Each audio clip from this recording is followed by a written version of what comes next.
got back from a little excursion and a meeting with China in Europe, and that went well. We've done very well with the EU deal. It's a very big deal, I guess. They say the biggest trade deal ever made by far, probably is. Just completed Japan and many other countries, and hundreds of billions of dollars is flowing into our country. We've never seen anything even close. And that's not me saying it, that's everybody saying it. And it's going to be something really, really very special. Maybe even more importantly, factories for AI and for cars and for lots of other things are being built in this country or planned to be built very shortly. They'll be starting. And where they need great amounts of energy, like for AI, they're going to be, I've given them approval. And Lee Zeldin has given them very fast approval to build their own electric powering plants, and they'll build them with the factory, so we don't have to worry about an ancient grid and all of the other problems, the obstacles people thought we were going to have that would make it impossible. And we're leading AI by a lot, and I think people are very impressed with our country. As they said, the King of Saudi Arabia and various leaders, and just about every leader I can even imagine. We were in the Middle East and Qatar, UAE, Saudi Arabia. They said, 1 year ago, your country was dead, and today you have the hottest country anywhere in the world, and that's true. So I congratulate everybody in the room that's helped, but we're doing a good job together. I'd like to begin by saying a few words about the unbelievable kind of numbers that we've been putting up. And as I said, the number of 3%, the pace in the second quarter, we smashed all expectations. They thought it would be maybe a little bit less than 2, and it was 3, a little bit more than 3. Consumer spending is up, business investment is way up, domestic manufacturing is way up, real disposable family income is up, and personal savings are up. Other than that, we're not doing so great. We have the hottest country, and I'll tell you, it's a great, we're having a lot of fun with it. At the same time, we dramatically slashed government spending for the second quarter in a row, down nearly 4%, which people were surprised at. We do a lot of cutting also. The private sector has boomed with nearly 600,000 jobs added, way above expectations, while we have reduced the federal workforce by 70,000 jobs. So these are private jobs that are coming back to our country. Federal jobs are being cut. Critics said that our tariffs would hurt the economy, but the data shows the exact opposite, and the exact opposite is happening. The U.S. Treasury has taken in $150 billion from tariffs, and we'll be adding about $200 billion next month for totals that nobody's ever seen before, frankly. And foreign imports were down 30% in the second quarter, while the domestic auto production surged by a stunning 36%. How about that number, Dr. Oz? Right? That's good. That's good. We want to do that with your patients, too. We'll have a very healthy, we're going to have a very healthy country. At the same time, inflation continues to fall faster than expectations, and for the 5th consecutive month, core inflation was lower than predicted substantially. This is truly the dawn of the golden age of America. That's what we're in. We want to keep it that way. This afternoon, we're gathered to announce another historic victory for the American people, a very important one. Today, the dream of easily transportable electronic medical records finally becomes a reality.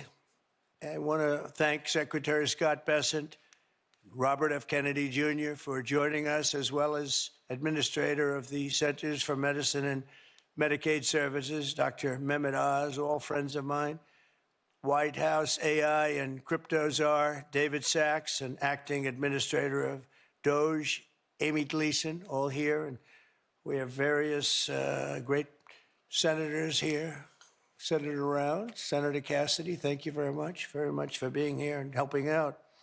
I also want to thank representatives from Apple, Google, Samsung, Amazon, OpenAI, Anthropic, Epic, Oracle, Athena, Health, Noom, and that's not a bad group of people. Wow.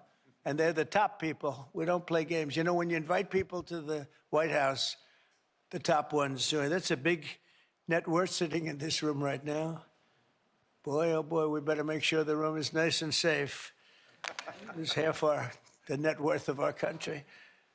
I'm also grateful to be joined by numerous congressmen. I'm not going to name you if you don't mind. I'll probably never get their vote again, but it's too many. Thank you very much for being here. The Congress has been great. Senators have been great, and the congressmen and women have been great. We just passed the most important, I think, look, I can't say most important, but certainly one of the most, but the most consequential and the largest bill in the history of Congress. And I call it the great, big, beautiful bill. We call it different names, but it all means the same thing. For decades, America's healthcare networks have been overdue for a high-tech upgrade, and that's what we're doing. The existing systems are often slow, costly, and incompatible with one another. But with today's announcement, we take a major step to bring healthcare into the digital age, something that is absolutely vital. You got to do it. Moving from clipboards and fax machines into a new era of convenience, profitability, and speed, and frankly, better health for people. Under the leadership of Administrator Oz, we're officially launching the CMS Digital Health Tech Ecosystem to give healthcare providers, insurers, and software companies the tools they need to empower Americans with a 21st century experience on health. The key breakthrough we've made is getting many of the biggest names in the healthcare and technology to agree to industry-wide standards for electronic medical records. All of those great companies that you just heard have gotten together with this group of very brilliant people. I don't know who's more brilliant, them or them. I don't know. Could be them. I hate to tell you. It could very well be them. But I don't know. I'm going to take my team. But the key breakthrough we've made is getting many of the biggest names in healthcare and technology to agree to that those standards of electronic medical records that we talk about and you've heard about for so many years, and now it's happening. This will allow patients to easily transmit information from one doctor to another, even if they're different networks and using different record-keeping systems. No matter what system they use, they're all transferable. The new standards will also make it simple for patients to access their own personal health records. I don't want to see mine, please. I don't want to see. I don't know about you. They have all sorts of things, sir. They can tell you exactly what your problem is going to be in 6 years. We can do it. You know, they have all these different things. I don't know if they work or not, but I didn't want to hear it. I didn't want to hear it. If they got a problem, I don't want to know about it right now. But it is amazing what they're doing. I don't know, does it actually work? Can they do that? Yes. All right, well, then I'm glad I said I don't want to know. But thanks to this announcement, healthcare providers across the country will also finally be able to kill the clipboard. It's an expression that's used, capital, with a capital C, kill the clipboard.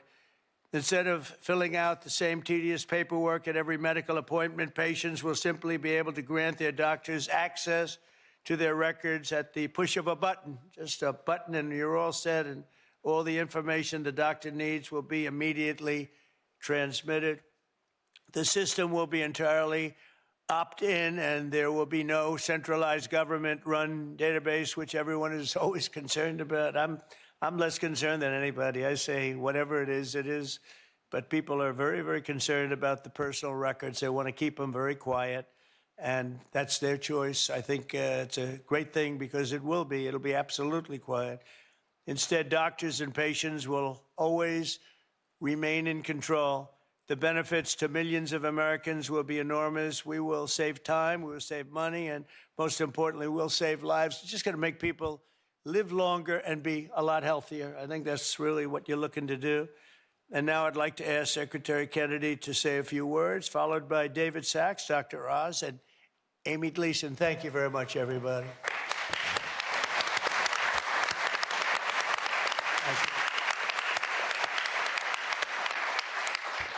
Thank you very much, Mr. President. And I just want to begin by making a comment that is irrelevant to what we're gathered here today to talk about. But I've been coming to this building for 65 years, and I have to say that it's never looked better.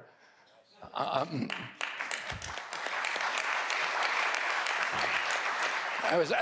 spent some time in the Oval Office, which it really it's been transformed. And I was looking at a picture of the Oval Office the other day when I was there, when I was a kid with my uncle. And, you know, it was an extraordinary, it's always extraordinary to go into that sacred space. But I have to say that it looked kind of drab in the pictures. And they're black and white pictures, but it looked drab. And it looks the opposite of drab today. And I think, I know all these portraits, I hope you get a chance to look at them when you go out there, that they were handpicked by the president. And many of them hijacked from other agencies that were trying to keep them. But I mean, you know, my uncle, my aunt, Jackie, who were deeply committed to design, to beauty, and who understood that it's important to have our public buildings be beautiful because it inspires us, it elevates the human spirit. It's one of the, it is a template, it's an example, an exemplar for democracy, the releasing through freedoms of the creativity of the human spirit. And this building, of all buildings, should look beautiful. And under your stewardship, it looks extraordinary today. So thank you, Mr. President, for that. About 3 weeks ago, I met with the Indonesian health minister. And Indonesia today is regarded as the highest flourishing nation on earth. Since 1990, it has increased the lifespan of its women by 8 years, of its men by 9 years. There's no country that has a record like that. And there are two major innovations that allowed them to achieve that extraordinary outcome. And one of those was to disincentivize people from eating processed foods. Oh, you are paid not to eat processed foods, and you are penalized for eating processed foods. The other innovation that really transformed Indonesia was allowing people control of their individual health records. He showed me the app that they use that everybody in Indonesia has. And it shows your height, your weight, your blood type, your BMI, your cardiac markers, your diabetes markers, your cholesterol, and any kind of individualized treatments that you've had. So if you go to a doctor in another town, he doesn't do what we have to do here, which is to sit there with a clipboard and a fax machine in order to get your health records. It's available and it allows them to give better treatment. It also allows you to make better choices over your life. And there's other apps like Yakima in Indonesia that allow you to choose good foods when you go to the grocery store. So you can turn your app on your phone and you can get full information of those foods. Well, now if you have your medical records, you can get personalized advice. And that app will also give you advice about a better alternative. So we're going to be able to, Dr. Oz and I met with the former Prime Minister Rudd of Australia just after the election during the transition phase. And he, after his retirement as Prime Minister, he ran a commission to reorganize the Australian health system, and they revolutionized it, and they vastly improved health in Australia. And he said the single thing that he did that was most important to that transformation was the transparency that occurs when people control their own health records. Because it gives people the choice over their own health decisions and over their own lives, and it gives them a sense of responsibility and allows them to measure the interventions. If they change their diet, if they change their exercise, it can show you how many steps you took today. It can tell you if your glucose is spiking. And all of that information will now be available to American citizens. 60 years ago today, we passed Medicaid and Medicare in this country. And we have 60 CEOs in this room of these extraordinary companies, some of which the president just mentioned, that have all agreed voluntarily to start sharing information. President Trump, during his first term, passed the interoperability rule. And it was intended to do this for 20 years. The federal government has been trying to do this. Everybody recognizes it's absolutely critical innovation for us advancing the health of American citizens, to give them responsibility and to give them control over their own healthcare choices. But unfortunately, you ran out of time the last time around. President Trump gave us instructions that he wanted this to happen within 6 months. We barely made it under the wire thanks to Dr. Oz's leadership. And within 6 months, every American's going to be doing it thanks to the cooperation of the corporate leaders in this room. You know, about 3 months ago, I met with the food executives, and I asked them to voluntarily come forward and get rid of food dyes, of the 9 synthetic petroleum dyes. And this is something, again, the government, Democrats and Republicans have been trying to do for 20 years. And the industry came forward, and now 40% of the food industry in this country has taken the pledge to remove food dyes from all of their foods. That happened because of your leadership, Mr. President. A month ago, we got, after a lot of work by Chris Klump and Dr. Oz and a lot of other people in our agency, we got all the insurance executives to come together in our country and in our offices and agree to get rid of pre-authorization for 80% of the DSM codes. This is a voluntary agreement. 80% of the industry has now agreed to do that.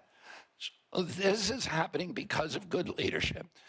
President Trump, you've asked us to think big, you've inspired us to dream big, and you've enabled us to accomplish things that no other president has been able to do.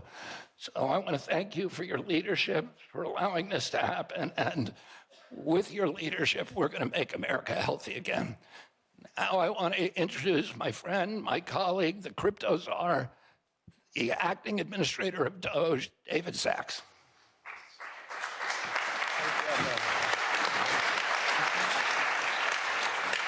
Thank you, Secretary Kennedy. I recently got a text message from a friend whose wife has been suffering from a chronic illness for something like a decade, and they've been trying to figure out what it is. They've never been able to figure it out. And I just want to read this to you right off my phone. He said, I uploaded my wife's blood work into one of our leading AI engines on Friday. It essentially diagnosed her as having a rare genetic defect that causes bone marrow failure. It's caused every single thing that's happened to her. She has every single symptom. It started at exactly the same age of presentation. It's 10 people out of 1 million. There's absolutely no way this is not it. So wow, it's really an incredible example of what AI is already able to do just today, and we're just getting started.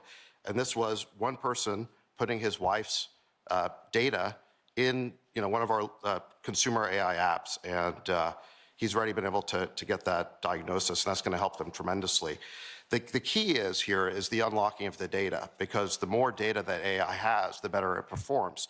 And so, kudos to Dr. Oz and Secretary Kennedy for this pledge today. They were able to get 60 major companies across different sectors of the economy to agree to unlock their data so that AI can use it to drive better patient outcomes. And this is, all due to your leadership and President Trump's leadership to put the American people's healthcare needs first. And I remember Dr. Oz, he was one of the first people to call me during the transition when the president announced I'd be AI czar, because he wanted to ask me about how AI could better be used in healthcare. So kudos to you, Dr. Oz. Your passion's really incredible. And kudos to you, Secretary Kennedy, your passion as well. And I remember a couple of years ago, I was a big fan of Bobby Kennedy when he was running as a Democrat. And I remember thinking— He gave a lot more money to President Trump. Well, I remember thinking there's this one problem with Bobby Kennedy. He's not a Republican. But thanks to President Trump, I think we fixed that. So, and I think that, getting people like Dr. Oz and Bobby Kennedy into the administration is a testament to President Trump and the talent that he's able to attract and pull together, and the partnerships that he's able to forge, because these are people who could be doing other things. So it's really a testament to the great talent that President Trump always attracts around him. Today's pledge by these companies is going to tear down barriers that allows both startups and established firms to compete freely. We're opening up the playing field so that the best tools can scale, compete on value, and discover new methods for making Americans healthy again. Technologies like AI, they do things like they will expand access to care, cut administrative costs, reduce fraud, and deliver better results for patients and doctors. And I want to thank you, President Trump, for your promise to not only make Americans healthy again, but also to ensure that America is the predominant AI superpower. Just last week, you announced a major AI action plan with hundreds of billions of dollars of new investment in AI infrastructure, and also getting red tape out of the way so that we can be the leading country in AI. And it's these life-saving applications that are going to be built on top of all of that infrastructure. So thank you for your leadership in making the United States the #1 country in AI. David, thank you. And now, Dr. Oz. Mr. President, today we are making American health technology remarkably great again. We've always been at the leadership. David's right. I called him early on after the president offered me the position, him as well. And we began brainstorming on this. Secretary Kennedy from day one appreciated the crisis that we're in and how we needed to address it. So today is a remarkably important day, one that you will remember, I believe, for years to come, for 3 reasons. Yes, it is the 60th birthday of Medicare and Medicaid. The first patient, by the way, was Harry S. Truman. Although Lyndon Johnson signed the legislation 60 years ago today, not far from here. It is not just the ability to bring 60 of the top incumbents and insurgents in health technology, hospital systems, insurance companies, electronic medical record companies, AI companies, the big players. You're all here, and we appreciate that very much. But, Mr. President, you used the power to convene. That's fundamentally what I think the president has been able to offer us. And Secretary Kennedy offered us, as a group, some examples, but there are more to come. And I want to touch on some of these. But first, I've got to do what doctors often have to do, which is to tell you the truth, even if you don't want to hear it.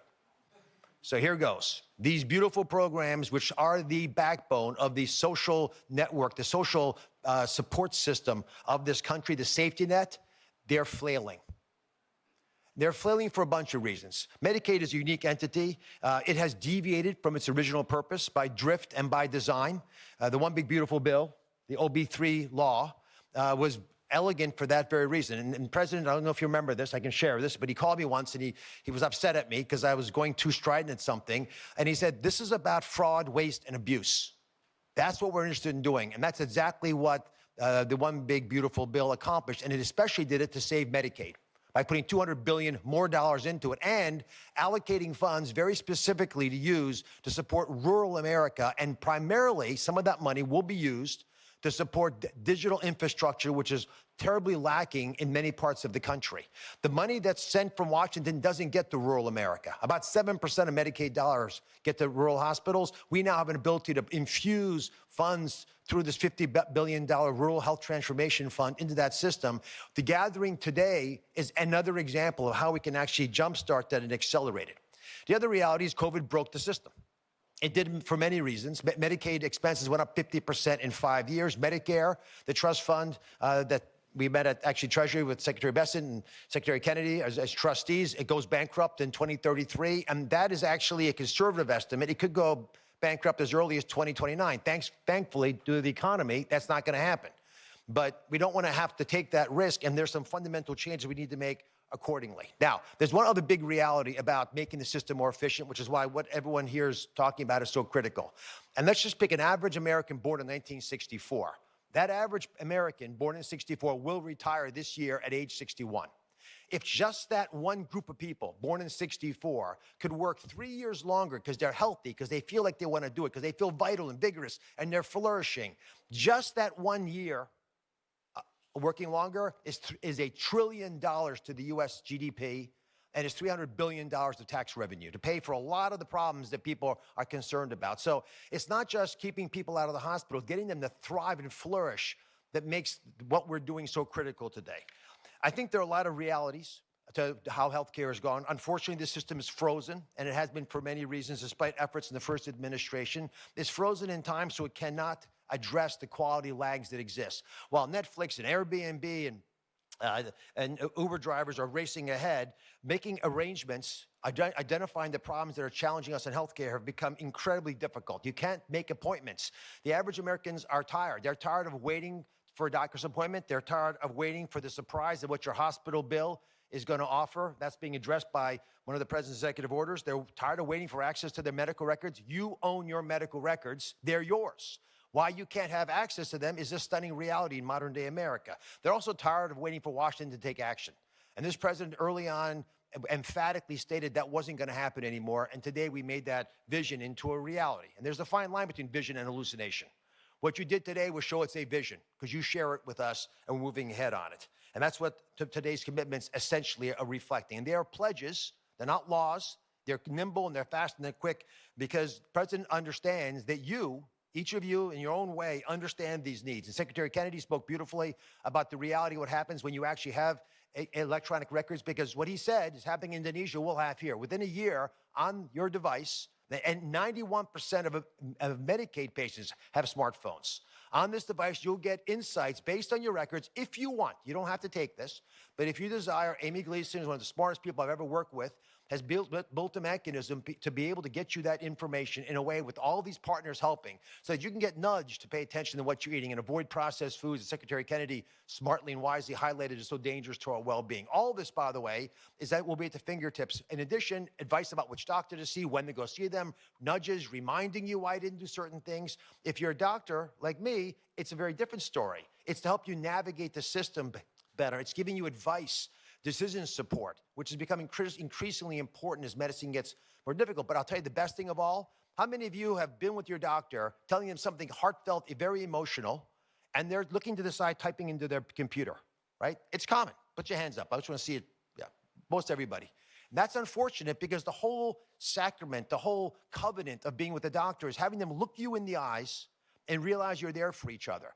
That process is going to go away. We will, within the workflow of doctors, be able, with your help, allow physicians to take care of patients, gather the information while they're doing it, and will destroy the upcoding that has hurt Medicare Advantage and other programs in a similar fashion. The IT infrastructure that's going to change promises to improve a lot of things. We're going to cut fraud, waste, and abuse. Mr. President, we announced with the DOJ 2 weeks ago a $15 billion bust. $15 billion, it's a multinational criminal syndicate based primarily, we believe, in the Soviet Union, in Russia. And what they did was hack using beneficiary numbers into the system. We'll be able to stop that because of a system that Amy has put together and the wonderful work of Amy Brandt, who has a fraud war room using this kind of technology, because we'll know who you are and who your doctor is so we can block this. We're going to have remarkable advances in how consumers can use their own records. We'll have beneficiaries be able to get MAHA advice and prevention tips and even be able to nudge them and reward them perhaps for that. And all this comes back to one fundamental issue, Mr. President, which is leadership. I think 60 people, the biggest, the best, the willing, came forward because of your leadership, because you weren't going to take no for an answer, and they know it. We are building a robust and safe, I emphasize that, safe system. It's going to protect the data better than we could have imagined. We're going to be able to accomplish goals that all of us wished from day one that would be in place. These pledges are now confirmed. They're signed in public. You have therefore empowered Americans to own their property, which is their medical records. Let me introduce Amy Gleason. She is acting director of DOGE, U.S. Digital Service as well, and was actually the brilliant woman who pulled together the pieces of this puzzle with so many members of the audience. Amy Gleason.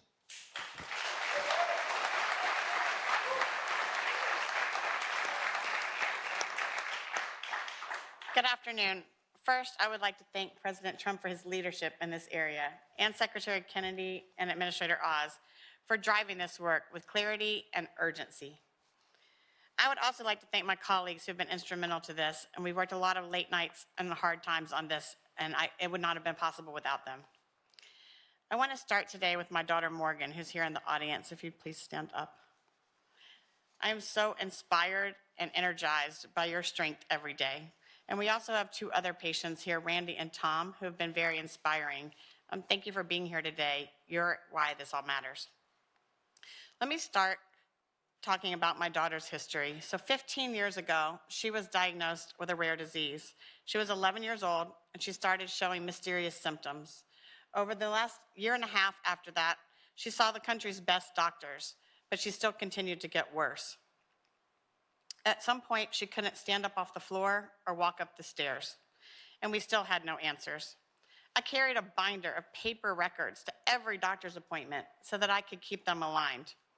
And I truly believe that if one of those doctors had been able to see her whole history, they would have diagnosed her faster. And if we had just had today's AI, then they could have connected the dots that the humans missed. Today, Morgan takes 21 pills a day, gets 2 infusions a month, and has over 40 patient portals.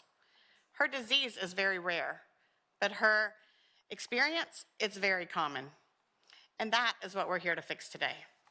Too many patients are forced to remember all the doctors that they've been to and log into portal after portal, repeating their story at every visit, and they don't have the digital tools to help them stay well. Meanwhile, every other part of our life is digital. I can order groceries and have them delivered in minutes. I get personalized recommendations on my other apps. But in healthcare, we still see it on paper and manual situations. But today, thanks to President Trump, we're changing that. Over 15 years, we've tried to regulate our way to a better outcome. And we have gotten a path forward, but they have not delivered the modern healthcare experience that Americans expect and deserve. I'm so proud today that these 60 companies have voluntarily stepped forward to make a pledge, to take action, and to join us, to say, we're ready, let's fix this, we're in. We're trying something different. It's not regulation or rulemaking. This is a voluntary alignment around a shared vision, a commitment to work across boundaries, across competitors, and across silos. We're bringing together data sharing networks, electronic medical records, doctors, health systems, payers, and app developers. And we're asking one simple question: what can we do right now to make this work for patients? The companies pledging today are agreeing to collaborate, even with their direct competitors, because they know we can't keep kicking the can down the road. We have to stop talking about data interoperability and make the data flow. Here's something important. Not all patients will want these tools. Some will rely on their caregivers, and others will rely on their doctors, so they don't have to carry it themselves. But no matter how people engage, we must make sure it works for everyone. CMS is doing its part. We're clearing the path for innovation by building the long overdue National Provider Directory, a kind of digital map for healthcare that connects systems in real time and helps patients get more coordinated care. We're also modernizing Medicare.gov to feel more seamless and smart like other apps we use. But the government can't do this and shouldn't do it alone. These tools we need to make daily decisions must come from the private sector, and that's why this is so important. So let me tell you what this might look like after our collaborative effort. So Morgan, in 6 months from now, might show up to her doctor's appointment, and instead of filling out a clipboard with her 21 medications, 12 doctors, and her entire medical history, she can just pull out her phone and tap or scan a QR code and seamlessly transfer her digital insurance card, her verified medical record, and a digital summary that could help her provider get up to speed faster. We call this kill the clipboard, as President Trump said.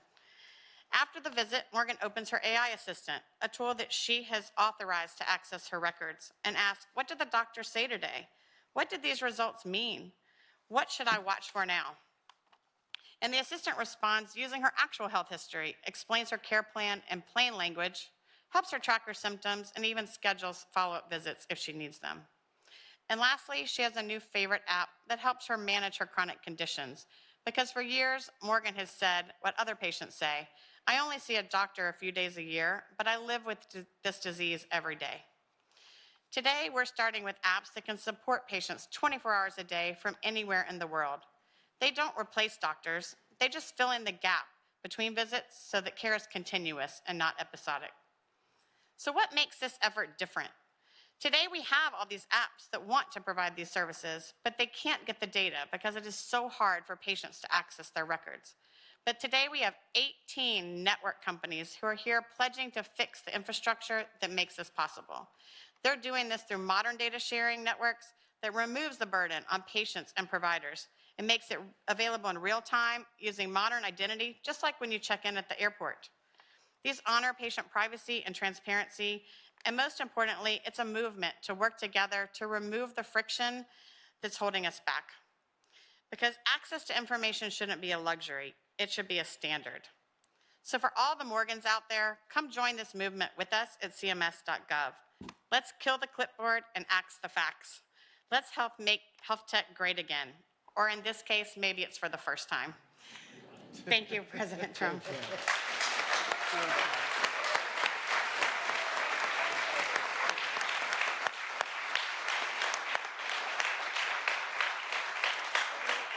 Thank you very much. That was great. Hello. You look very, very healthy to me. You look really great. So just, I want to thank all of the companies that are here. These are big names, great, great people. And now you're doing something that's so important for our country, really for the world. It's beyond our country, I suspect. It's really for the world. So just keep it up. And you've hit new highs almost virtually every day for the last few months.